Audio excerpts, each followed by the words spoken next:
Module 4 of the Rural Tourism Certificate from Explorers Edge, Developing Tourism Products and Experiences, a Rural Approach. Welcome to winter in the Great Canadian Wilderness just north of Toronto.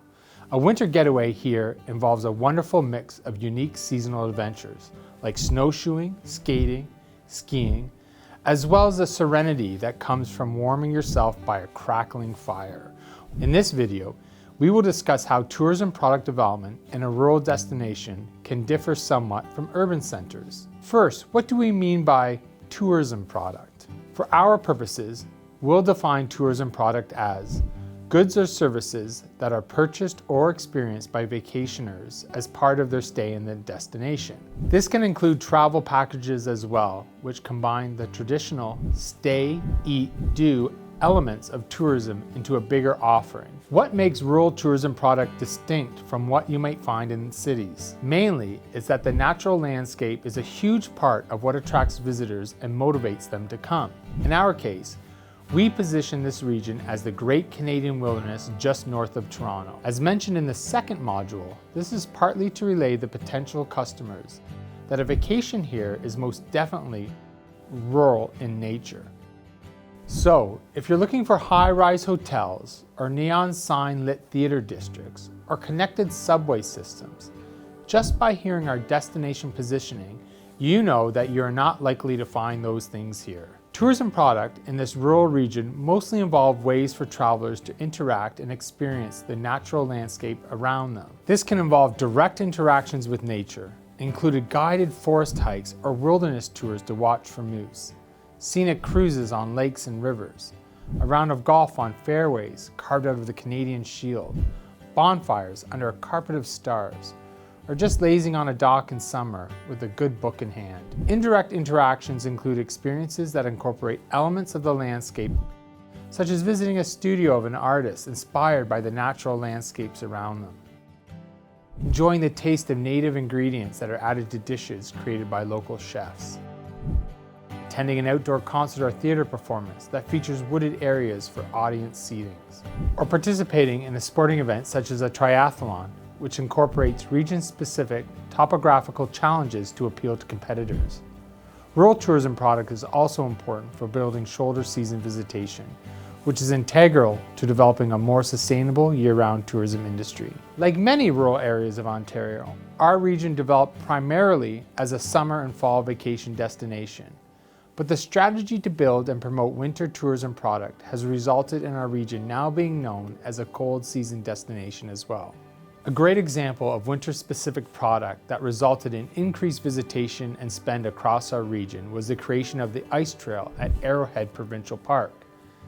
Built in 2012 in the interior of one of Ontario's public parks, this is a stunning 1.3 kilometer skating loop through a snow-frosted forest in beautiful Muskoka. Skaters are mesmerized by the opportunity to glide through an expansive outdoor space instead of on a traditional indoor rink. The Ice Trail at Arrowhead was the first of its kind in Ontario, and its immediate success meant the creation of more and more ice trails across our region and the province as well. Its development resulted in increased occupancy in winter at accommodations throughout the area, which in turn led to the ability of some tourism businesses to retain workers year-round. And if the Ice Trail was an experiential product on its own, its ability to attract visitation meant a corresponding development of indirect product offerings, such as Après Ice Trail menu items promoted and served at nearby restaurants. One of the destination development objectives for us at Explorers Edge